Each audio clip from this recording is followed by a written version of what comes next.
Hi, you're watching Reddit Confessions, and this one stays with you. I didn't speak. I didn't shout. I didn't flip the table like I wanted to. I just watched. 3 feet away, she tilted her head back and laughed. The kind of laugh she used to save for me. She leaned toward him, touched his wrist, and whispered something that made her lips curl into that smile I hadn't seen in months. It was our table, our reservation, my seat. And there she was, Marla, glowing under the candlelight like I was invisible. The man beside her? That was Troy, her ex-boyfriend. The one she told me not to worry about. The one who wasn't a threat. The one I had to pretend didn't exist while I folded her laundry and cleaned cat vomit off the rug. Now he was back. And apparently so was she, back to whoever she was before me. I don't know how long I stood there. Maybe 2 minutes. Maybe 20. Nobody looked up. Not her. Not him. The waitress kept walking by like I was just another coat rack no one wanted to claim. That moment didn't come after a slow unraveling. There were no final fights. No dramatic slamming of doors. Just that single second, where I realized I wasn't even in the room anymore, even though I was standing right there. So I left. No dramatic speech. No confrontation. I walked out the same way you quietly exit a funeral of someone who never knew you existed. And still, she didn't notice. That night, I slept in my car. Not because I had to, because I couldn't stand the thought of opening our bedroom door and seeing a bed where only I'd be dreaming. This wasn't the night everything fell apart. That happened long before. This was the night I finally admitted it. I was not her person anymore. She already had one. And apparently his name was still Troy. I didn't go home the next morning either. My phone buzzed twice while I was parked at the lake. Engine off, radio silent, just watching a family of ducks paddle across a foggy shoreline. It was her. The first text said, "Where did you go?" The second, "Did something happen?" Not "Are you okay?" Not "I'm sorry." Just confusion. She truly had no idea that I had quietly quit being part of her life the moment she chose Troy over me without ever saying it out loud. I didn't respond. I didn't block her. I just stayed still. It was a strange kind of grief, like mourning someone who's still very much alive and just on the other side of a dinner table, laughing at someone else's jokes. Around 1 p.m., I finally drove back to our house. Well, my house now, in my head, because the version of her I married hadn't come back with me. Everything looked the same. The front garden still overwatered, the dented mailbox still leaning to the left, the porch light still on even though it hadn't been night for hours. I stepped inside and waited for something to feel different. Didn't. Not until I walked into the kitchen and saw it. The wine glasses, 2 of them, washed, still wet, sitting out like they'd been used the night before, except we hadn't used them. I had left for the restaurant at 6, came home alone at 10, and these weren't from dinner. One had lipstick, the other, smudged thumbprints. Hers, I guessed. His? Maybe. I didn't want to know, but of course I did. You always do. I stood there, hands trembling, staring at those glasses like they were evidence in a trial I'd been pretending wasn't happening. I didn't yell, didn't throw anything. I just sat on the floor like a pathetic, heartbroken cliché, head between my knees, asking myself, was this always going to happen? Did she ever really choose me? Or was I just the calm before she could return to chaos? She came home that evening. I heard her keys jingle in the door, her familiar, casual way of dropping her purse on the side table, kicking off her shoes without care. "Hey!" she said from the hallway, like nothing was wrong. "You left dinner really abruptly. I didn't know if you were mad or sick or something." I didn't answer. I didn't even turn my head. I just sat at the kitchen table, staring at those damn wine glasses. She stepped into the room and saw me. Her eyes scanned the table, then me, then the floor. Silence stretched long enough for both of us to feel how far we had drifted. "Ellery, are you okay?" That question. The one people ask when they already know the answer but hope you'll lie. I looked at her for a long time before speaking. My voice cracked, weak and dry. "Was he here?" Marla blinked, then laughed. Not the warm kind. The condescending, deflecting kind. "Troy? What? No. Why would he be here? I pointed at the glasses. Then who drank with you? She looked at them, and in that moment, I saw her body betray her. A tiny shift in posture. A brief pause in breath. The kind of silence that screams. You're overthinking again, she finally said, brushing past me. You always do this. Make things up in your head. It's exhausting, Ellery. She said it like I was the problem. Like my pain was an inconvenience to her curated version of the truth. And maybe it was. That night, she went to bed early. Rolled to her side, back toward me like usual. I stood in the doorway for nearly 20 minutes, just watching her. Wondering how someone can sleep so peacefully with that kind of lie living in their lungs. I didn't sleep. I stayed in the living room. Tangerine, our cat, curled up next to me like he could smell the unraveling. Around 2 a.m., I opened her laptop. I had never done that before.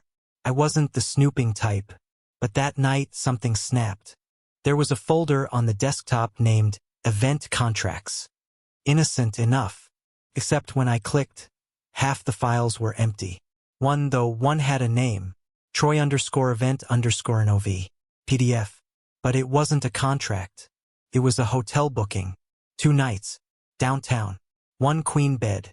Booked 2 weeks ago. The date? Last weekend. I didn't confront her the next morning. I wish I could say it was because I was planning something wise or measured or strategic. But no, the truth is simpler.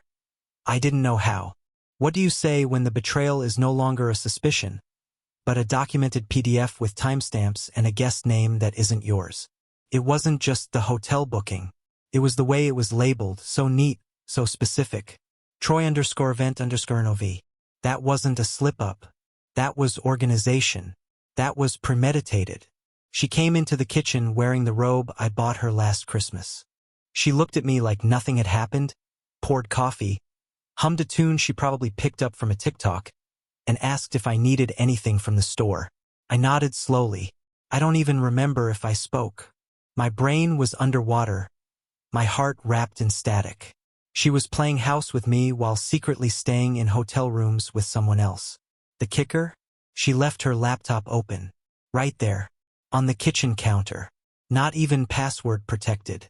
Either she wanted me to see it, or she truly believed I'd never have the guts to look. I guess she was half right, because I hadn't confronted her. Not yet. And that ate at me more than the betrayal. My passivity. My silence. My cowardice. Who does that make me? Later that day, I opened her browser history. I didn't want to, but something compelled me. Like pressing on a bruise just to make sure it still hurts. It did. She had looked up best romantic rooftop bars in Cincinnati and what to wear to impress an ex. No wedding anniversary ideas. No, how to reconnect with your husband. Just endless searches for validation that didn't involve me. That evening, she said she had a last-minute meeting with a client. I stared at her and said nothing. She threw on her earrings like it was any other day. When she turned to leave, I asked, "Which client?" She paused, just a hair too long. Then, "New one. Referral from Tara." "Name? Why?" she snapped, suddenly on edge. "Are you checking up on me now?" "I'm just asking." "Well, don't." She grabbed her bag and walked out, heels clicking across the floor like punctuation to a lie. 10 minutes later, I followed. I didn't have a plan. I just knew something was off. I kept enough distance, parked a street over. She pulled into a lot behind a boutique hotel on Grandview Avenue. Not where any client meeting should have been. And then he stepped out of the car, Troy. Of course. They kissed. Not quickly. Not cautiously. Like they were alone in the world. Like they belonged. I didn't move. Didn't cry. Just sat there in my car, watching my wife disappear behind glass doors with another man. The same woman who told me she was exhausted. The same woman who said she needed space. The same woman who swore she'd never betray me. I stayed parked for 2 hours. At one point, I saw a delivery driver drop off champagne. Then a hotel staff member wheeled it upstairs. Room 407. That detail's burned into me now. I'll never forget it. Room 407. When I drove home, I didn't play music. I didn't breathe right. I just stared straight ahead, gripping the wheel until my knuckles ached. She came back after midnight. She didn't even try to lie. I heard the front door, the gentle thud of her purse on the table, the click of her shoes being kicked off. She didn't know I was awake. I pretended to sleep. I heard her brush her teeth, hum that same tune, slip into bed beside me like nothing had happened. And there I was, facing the wall, trying to count how many seconds I could go without falling apart. I reached 213. Then I cried into the pillow, quietly, because the truth is, she still hadn't noticed the goodbye in my silence. The next morning, she made pancakes. It sounds ridiculous, I know, but there was something so unnervingly cheerful about the way she moved around the kitchen like the previous night hadn't happened. Like she hadn't just come home from the arms of another man. She even used blueberries the way I like them, and drizzled the syrup into a heart shape on mine. I wanted to vomit. The smell of butter made me nauseous. She placed the plate in front of me and gave me a quick kiss on the forehead like a nurse dealing with a long-term coma patient. I didn't react. Couldn't. My skin still carried the stench of betrayal, and she was acting like it could be covered up with breakfast food. I was thinking, she said, sitting down with a too-wide smile. Maybe we should take a little trip. Just the two of us. A reset. A reset? A reset? Like this was a video game. Like she could just hit a button and erase everything she had done, and I'd respawn in the same clueless, trusting version of myself that I had been before. She picked up her fork and started cutting into her food while telling me about some beachside rental in the Carolinas. We could unplug, just you and me, she said, not realizing every word she spoke just sounded like static now. I chewed my pancakes and tasted nothing. Not syrup, not blueberry, just ash. I didn't say yes, but I didn't say no either. I was still too wrapped in my own spineless fog to speak the truth. That evening, I found her gym bag by the door. Same one she always used. But this time I opened it. Inside, tucked beside her sports bra and dry shampoo, was a small envelope. Hotel stationery. My heart cracked just holding it. Inside was a thank you card from the front desk staff. It read, "Thank you, Ms. Brighton, for staying with us. We hope to see you and your partner again soon. The Grandview Hotel team." Partner. She hadn't even bothered to hide it. And that was the moment something in me snapped. Not in a rageful way. Not in the kind of way where I threw things or yelled or made a scene. No, it was a quiet snap. The kind that echoes only in your own bones. I finally accepted it. She had left me emotionally months ago. I was just the ghost that still lived in the house she used to call home. So I did something uncharacteristic. I called Dorian my brother. We hadn't spoken much since the holidays, mostly because I didn't want to burden him with the quiet hell I'd been living in. But when I called, he picked up on the first ring. "Hey, Elle," he said, concern already in his voice. "You sound off." "I need a place to stay," I said. He didn't ask questions. Just gave me the code to his apartment and said, "Come whenever." I packed that night while she was in the shower. I moved through the house like a burglar, collecting pieces of myself into a single duffel bag. Not everything, just the essentials. A few clothes, my laptop, that photo of my mom and me from when I was 5, before everything got hard. I left the wedding photos on the wall. Let them haunt her. Let them stare back at her every morning while she did her hair for a man who wasn't me. Right before I zipped the bag shut, I slid a single sticky note onto her pillow. No speech, no rage, just 5 words. Room 407. I know everything. Then I left. No door slam, no dramatic exit. I stepped out into the night, closed the car door gently, and drove away from the version of myself I never wanted to be again. And yet, as I pulled out of the driveway, I still looked in the rearview mirror. Just in case she was standing there. She wasn't. I thought leaving would feel like freedom. I imagined silence, peace, clarity. But the truth? It felt like standing in the middle of an abandoned amusement park where all the lights were still on but the rides were dead. I crashed at Dorian's place, barely speaking the first night. He offered me whiskey and a pillow. I took both, but neither helped. I just laid there on his old pull-out couch staring at the ceiling fan spinning like the thoughts I couldn't stop chasing. Not just about her. About me. About how I had stayed far too long in something that had already turned to rot. How I ignored every warning sign because I didn't want to lose the illusion of love.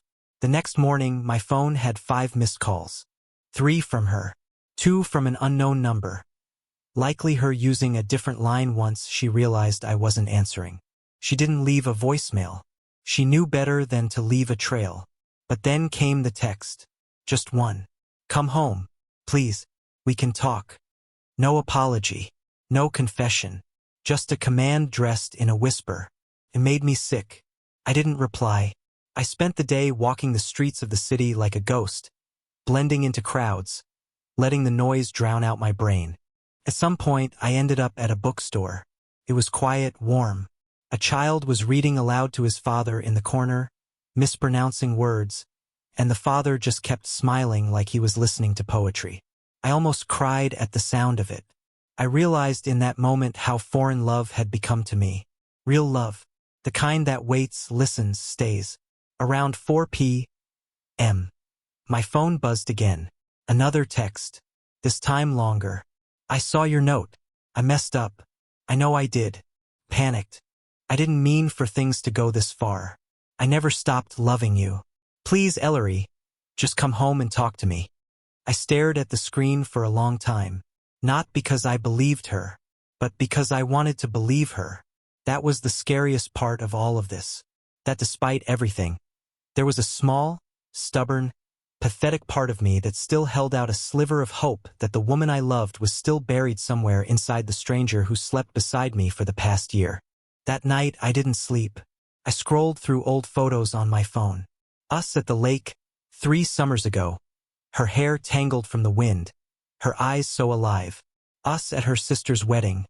The way she clung to me during the slow dance like the world didn't exist beyond our feet. Lies maybe, or maybe just moments she chose to let die. By the next afternoon, the dam finally broke. She showed up. I heard the knock on Dorian's apartment door like a gunshot in a church. I froze. He looked at me from the kitchen. I didn't say a word. He opened it. There she was. No makeup. Hair pulled back. Wearing that gray hoodie I always stole from her side of the closet. She looked smaller. Frilier. Not physically, but in spirit. Like she was unraveling now, too, just slower. Is he here? She asked, her voice cracking. Please, I just want to talk. Dorian turned to me. I gave him the slightest nod. She stepped in. We sat across from each other at the kitchen island. Her fingers trembled as she held a bottle of water Dorian handed her. I didn't offer anything. Not comfort. Not warmth. Not a single smile.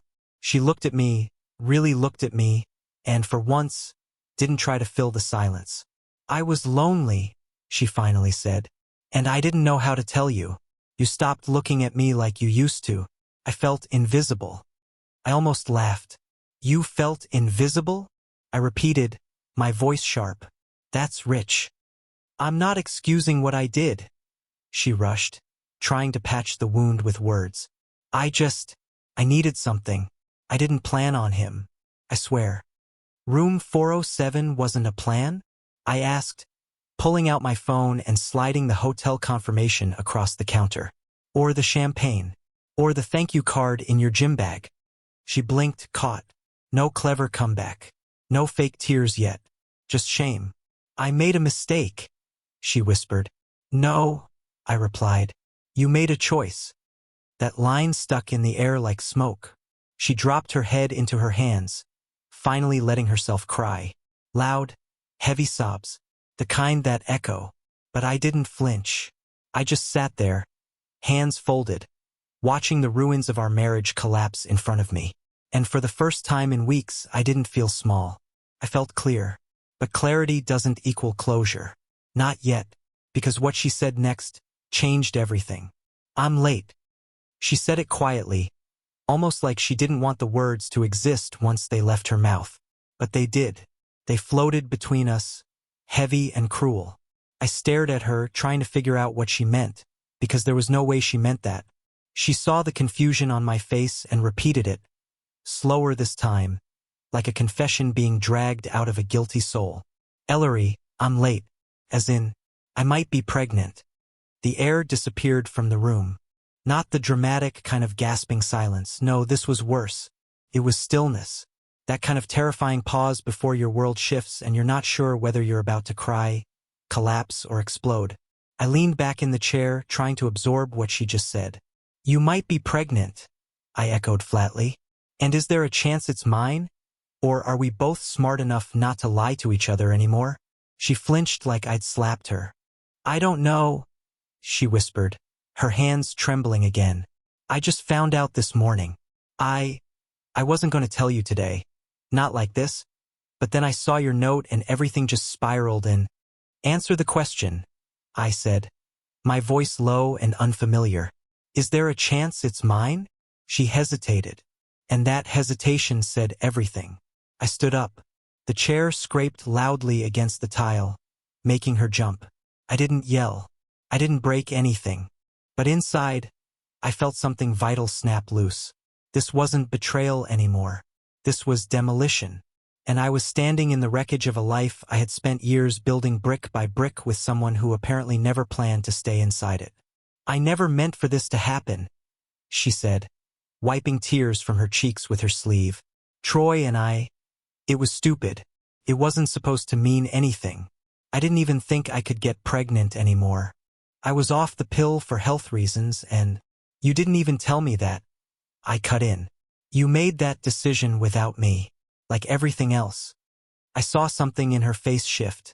Not rage but desperation. Like a trapped animal chewing off its own leg to escape. But I came here, didn't I? I didn't lie when you asked. I'm trying to make things right. No, Marla, I said, swallowing the knot in my throat. You came here because I finally left. You didn't miss me. You missed control. And now that you're scared, you want the man you betrayed to help you clean it up. She started to sob again, but this time I didn't reach for her. I didn't want to. I sat back down, not because I was staying, but because I needed to anchor myself to something before the gravity of this truth sucked me under completely. I need to know if it's his, I said coldly. She nodded. I'm going to the doctor tomorrow. I'll find out as soon as I can. I stood again, calmer this time. I picked up my bag and walked toward the door. Let me know when you know. Until then, don't contact me. Ellery, please don't do this. I turned around. She was still sitting at the island, hands shaking, tears streaming down her face. You already did this, I replied. Then I walked out. The street outside felt colder than it should have. I felt weightless, like the ground couldn't decide whether it wanted to hold me up or let me fall straight through. I got in the car, stared at the dashboard, and for the first time since this all began, I didn't cry. I laughed, a broken, bitter, hollow laugh. Because somehow, after all of this, after the lies, the hotel, the betrayal, she might be carrying his child. And I'd still been making her pancakes a week ago. I didn't answer her texts for 3 days. She sent them like confetti. Short ones, long ones, voice messages I never listened to, blurry photos of old memories, half-hearted apologies disguised as reflections. She said she wasn't sleeping, wasn't eating, didn't know who she was anymore. I didn't respond. Couldn't. I was done trying to talk to a version of her that no longer existed. Every time I saw her name on my screen, I was reminded of the kiss she gave someone else while I was at home wondering if we still had a future. On the 4th day, she stopped texting. But that silence felt louder than anything else. And then came the envelope. It was waiting for me when I got back to Dorian's apartment after a grocery run. No return address. Just my name written in her handwriting, slanted and sharp like it had been rushed. I knew I shouldn't open it. Every bone in my body told me not to let her back in. But curiosity is a brutal disease, especially when love and pain are tangled up in your bloodstream. Inside were 2 things. First, a sonogram. Second, a letter. The sonogram was dated 2 days earlier. The image, just a black and white blur with numbers in the corner, hit me like a freight train. Not because I understood it, but because I didn't. I didn't know if it was hope or horror. I didn't know if that was my child or a daily reminder of everything I wasn't. The letter was short, handwritten, tear-stained in places, messy. Ellery, it's yours. I swear it's yours. I know I don't deserve your trust, but please believe me. The doctor confirmed the timing. I hadn't seen Troy before that weekend. Please don't shut me out. I don't want to do this alone. I never stopped loving you. I just stopped believing you loved me back. There it was again. Her rewriting of the truth. The implication that this was my fault. That I was the one who had gone cold. That somehow, my grief, my quiet, my routine made her wander into someone else's arms. And now, because biology gave her something permanent to hold on to, she expected me to climb back into the burning wreck with her and pretend it hadn't already collapsed. But it worked. Not in the way she hoped, but it got me thinking. What if it was mine? What if I really was going to be a father in the middle of the ugliest moment of my life? Could I live with the fact that my child would grow up never knowing what it felt like to see their parents in love? Could I stomach the idea that Troy might always be a shadow hanging over something I didn't ask for but might be responsible for anyway? That night I couldn't sleep. Dorian was out with friends. I sat on the balcony with a beer I didn't finish, scrolling through parenting forums and therapy blogs like a man trying to fix a broken machine with instructions in another language. I wasn't built for this. I didn't know how to be a dad, especially not to a baby born out of betrayal. But I also didn't know how to walk away from something that might still be part of me. At 2:17 a.m., I called her. She answered on the first ring. Neither of us spoke for a moment. Then I said it. If this child is mine, I'll be there for them. But not for you. That's over. I need you to understand that. She didn't cry. She didn't argue. She just whispered, "Okay." It should have ended there. But the next morning, I got another message. Not from her. From Troy. A single line. "You sure you want to play daddy to something that isn't yours?" I stared at the screen for a long time, my hands suddenly ice cold. Because now the question wasn't who I could trust. It was whether anyone had told me the truth at all. I didn't respond to Troy's message. Not because I didn't want to, I did. I wanted to tell him to go to hell. I wanted to scream at him through the screen, ask him what kind of man blows up a marriage just to throw stones at the rubble. But I didn't. I'd learned by now that nothing good ever comes from trying to get closure from someone who was only ever interested in chaos. Instead, I drove to the clinic 2 days later, where Marla had her next appointment. I didn't tell her I was coming. I just showed up, sat in the corner of the waiting room, watching the nervous dads, the exhausted mothers, the flickering TV that nobody paid attention to. She spotted me when she walked in, her face tense with confusion. I stood and nodded once. That was all the talking we did. They drew blood, ran the tests, and 3 days later, I got the call I didn't expect. It was mine. I sat in silence for an hour after hanging up, staring at the ceiling, letting the truth settle in my bones like snow. It didn't come with joy. It didn't come with fear. Just stillness. Peaceful, honest stillness. There were no more lies to dig through. No more masks to rip off. Just the quiet truth that somehow, in the middle of all this wreckage, life had decided to grow. I didn't go back to Marla. That door stayed closed. But I did meet her for coffee. Neutral ground. She didn't wear makeup. I didn't wear resentment. We talked like people who had finally stopped trying to be right. She asked if I wanted to be involved, and I said, yes, completely. But I also told her, this doesn't mean we rebuild what was broken. This means we build something new, for the child. Not for us. To her credit, she didn't fight that. Over the next few months, things began to shift. Not back to the way they were, but toward something better. I found a small apartment not far from where I used to live. I got a cat. Not to replace Tangerine, who now lived with Marla, but to mark a new chapter. I started going to therapy. Learned how to forgive without forgetting. Learned how to let go without erasing the past. I began writing again. Not just copywriting, but real writing. My story. This story. And when the baby came, a girl, we named her June after my mother. She looks nothing like me. But when she wraps her tiny hand around my pinky and stares up at me like I'm her whole world, none of that matters. She is the most unexpected gift I've ever been given. Marla and I co-parent now. We're not friends, but we're not enemies either. We're just two people trying to do right by someone who deserves a better start than we gave each other. Sometimes life doesn't give you clean endings. Sometimes it gives you cracked beginnings. But if you're lucky, you'll stop trying to glue the old pieces back together and start building something new, something honest. And now I ask you, if you've watched this far, what part of this story hit you hardest? Was it the hotel key? The goodbye in silence? The twist with the child? Let us know in the comments. We'd love to hear your own moment of truth, heartbreak, or healing. This has been another story from Reddit Confessions. If it made you feel something, anything, hit the like button, subscribe, and we'll see you in the next one. Because the truth always finds its way out. And sometimes it even brings you peace.